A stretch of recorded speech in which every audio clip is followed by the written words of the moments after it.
Welcome to Growing Your Team, a podcast designed for small business owners seeking to grow their company with the help of employees and contractors. Your time is limited, which means growing and leveraging teams is essential for business success. The Growing Your Team podcast is the place to learn tips and techniques designed to help you know when it's the right time to hire, how to select perfect fit team members, and how to maximize productivity while creating a positive work environment. Drawing from her 10-plus years of leadership and hiring experience, here is your host, Jamie Van Kuyk.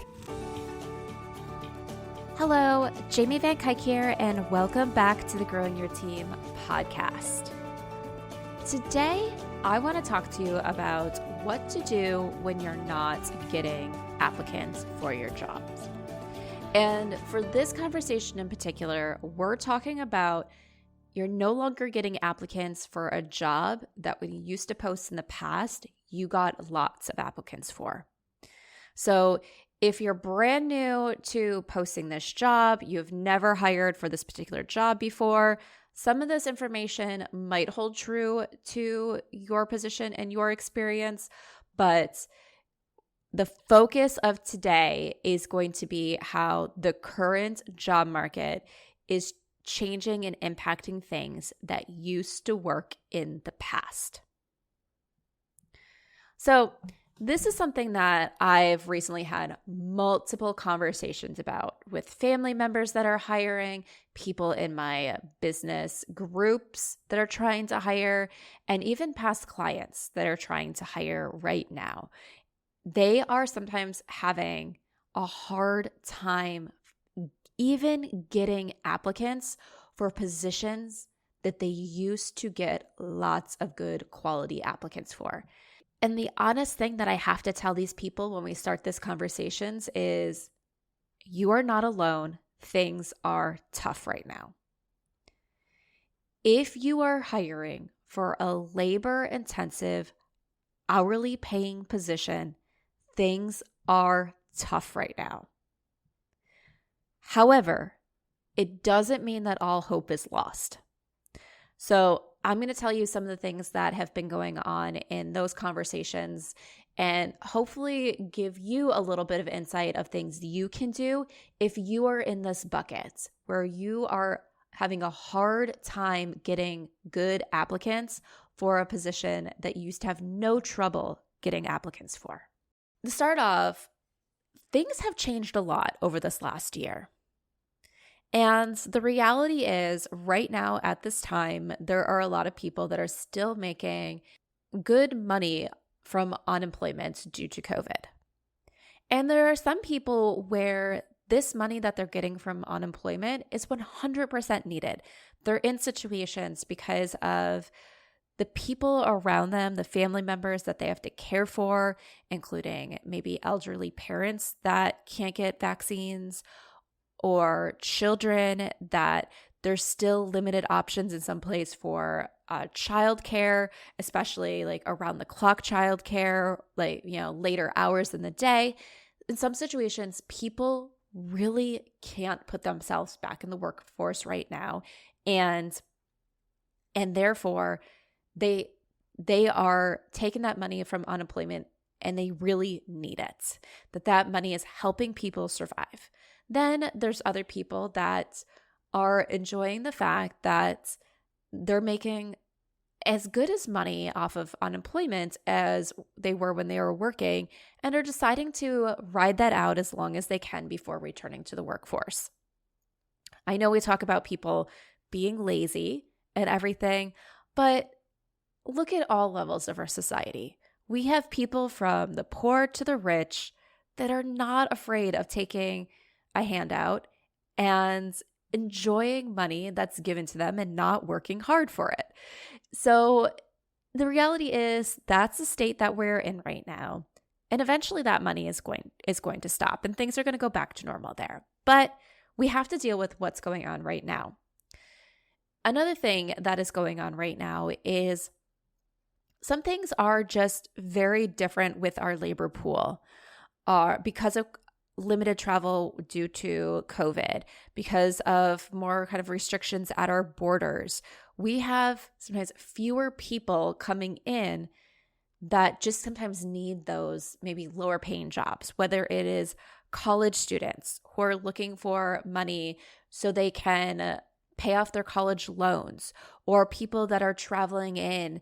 And for example, where I am in St. Petersburg, Florida, there's sometimes people who travel in and just work for the season, whether it's traveling in from other states, other countries, other things like, they're legal to work here, but it's for a short and limited basis, where sometimes like the restaurants in the area don't mind because they need that additional help for the season. You have college students that only need jobs when they're away at school while the semester's going, but then take breaks when they go back home.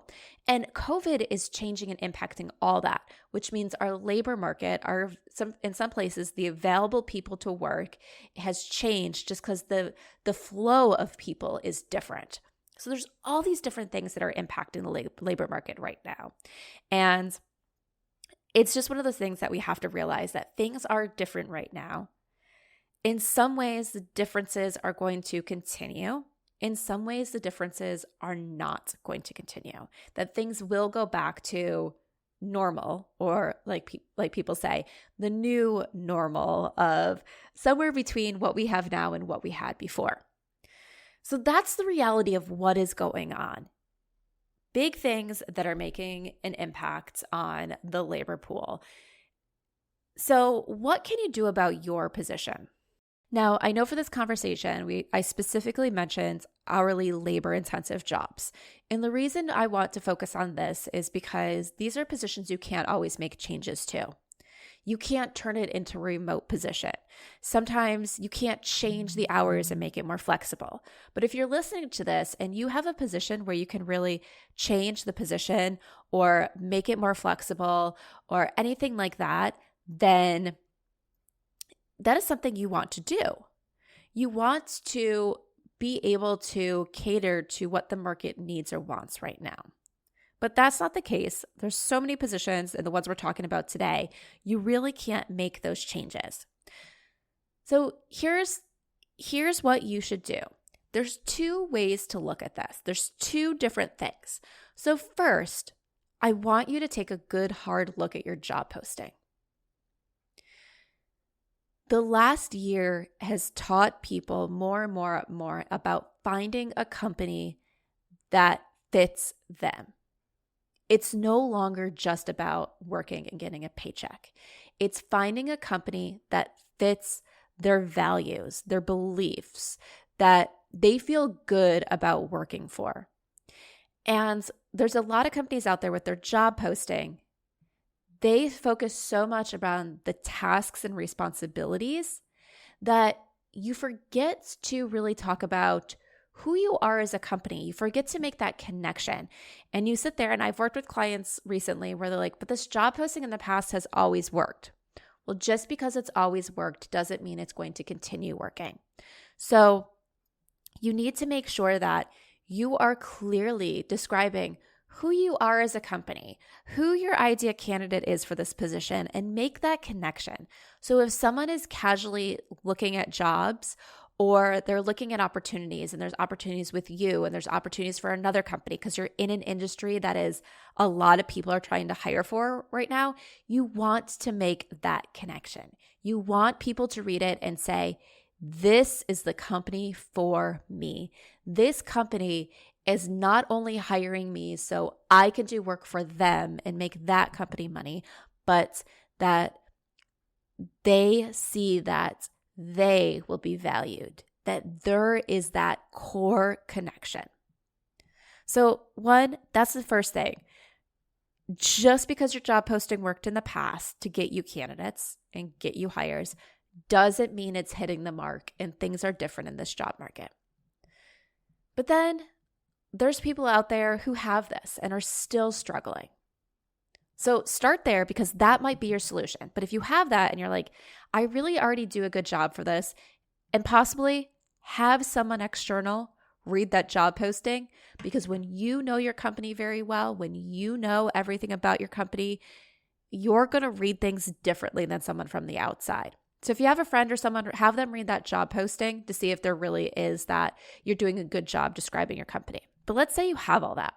What else can you do? Because there are some industries that it's a little bit more difficult right now. Things are not as straightforward as you would like. So if that is you, here are some tips on how you can find talent.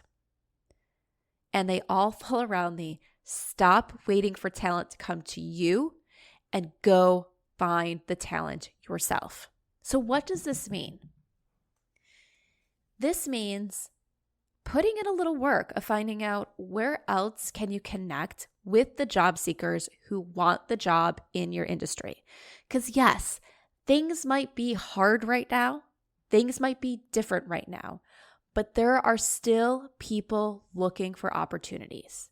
There are still people who want jobs in your industry doing exactly what you're hiring for.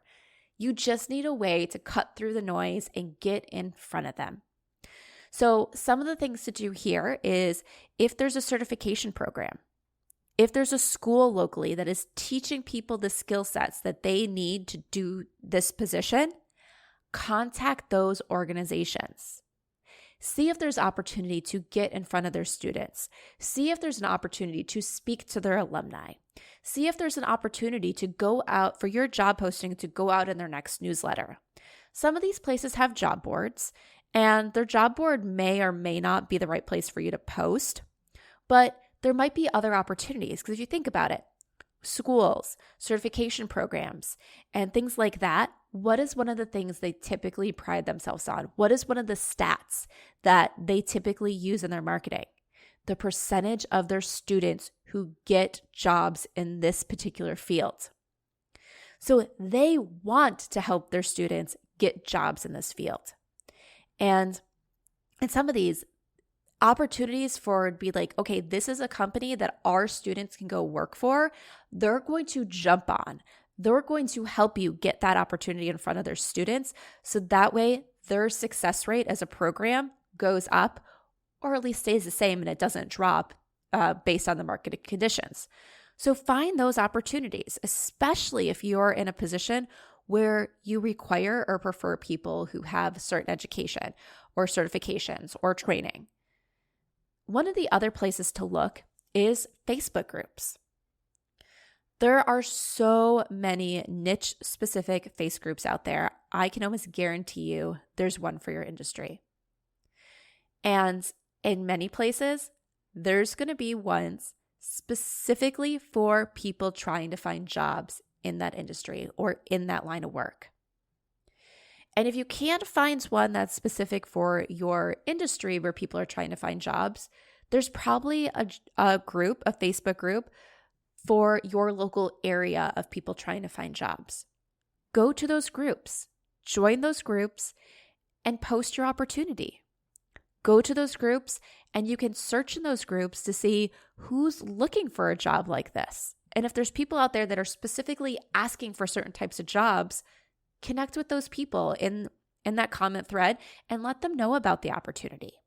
And then the last place is really using your existing network.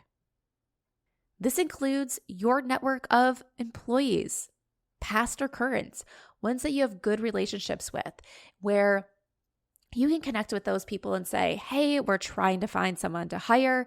Who do you know? Referrals can be a great source of helping you connect with people who really want to work in that industry. Because what is one of those things that we're told? Okay, you want to work in this type of industry, connect with somebody. Go ask them how they found their job. Go ask them what it's really like to work in this industry. Go and network. So if you think about it, if people are being told, go talk to this person, find someone who's in that industry to find out their career path. What do they like? What do they not like? It means chances are your network of past or current employees have people in their network that have contacted with them of like, tell me about doing this. How did you get your first job? How did this? Which means they most likely know other people in the industry. Once again, if it's an industry where there's certifications or trainings or anything like that, where schooling is involved in order to be skilled, They most likely did not go through those classes alone. They most likely are connected with people in their network on Facebook, on Instagram, on LinkedIn, on Twitter, on every other social media platform of people they went to school with that were a part of their groups. Therefore, they might know people who are looking for new opportunities. Or even if they're not actively looking for opportunities, they might know people that they can connect with to say, hey, my employer is hiring, come work with us.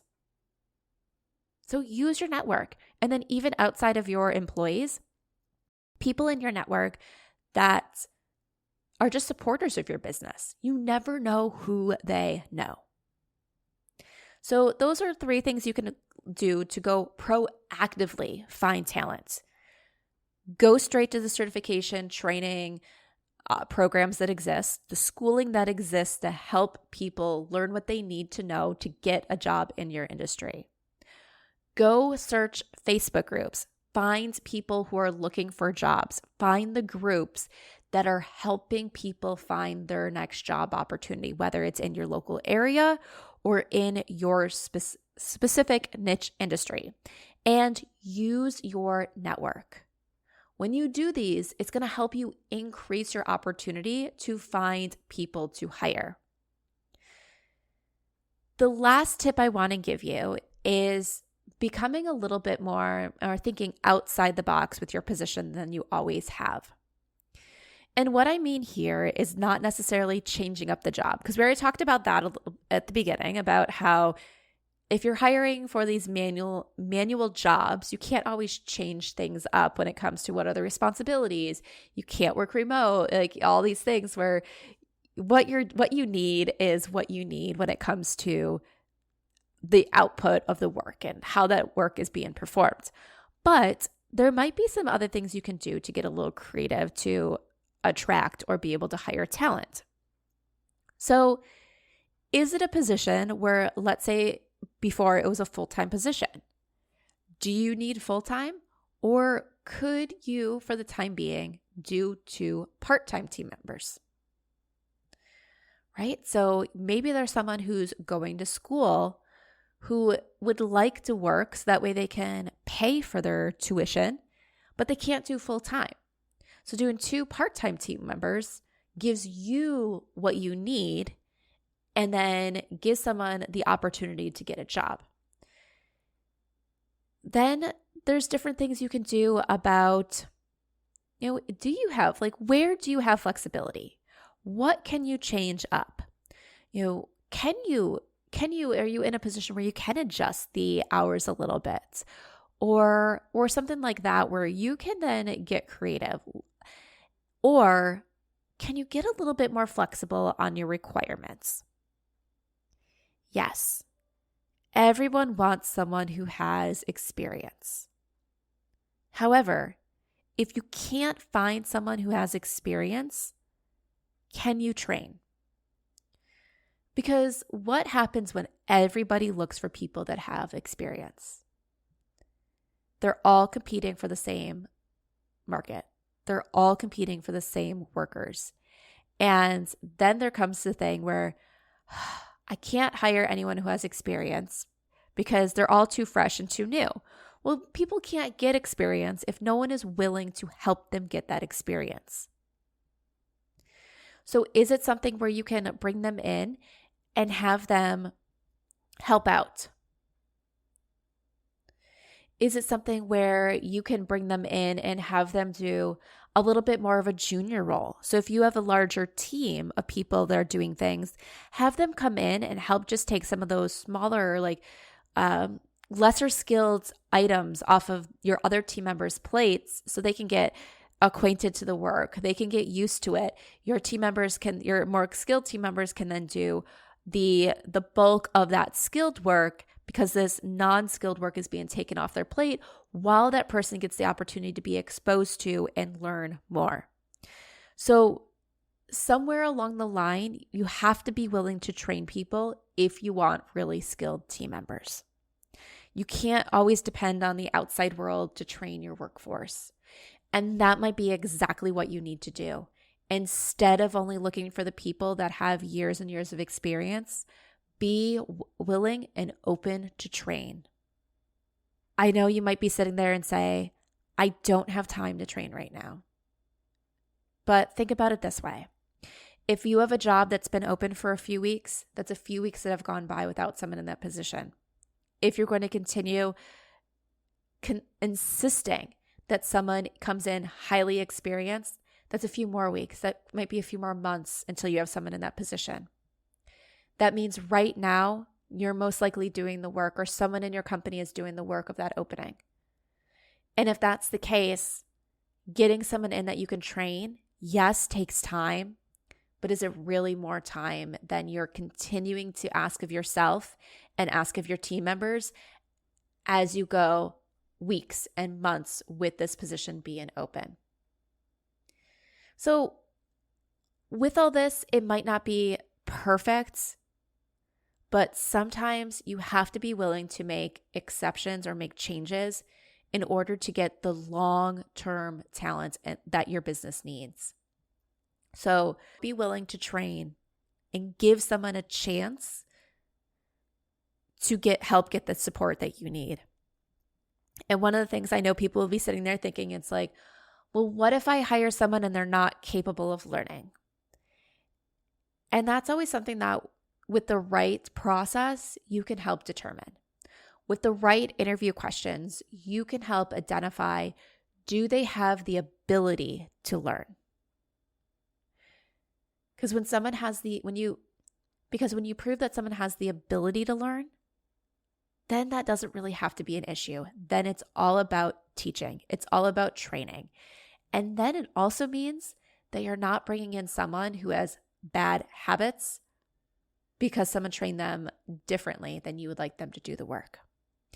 Okay, so if you're struggling finding team members for your open positions that you used to have no trouble filling, know that you are not alone.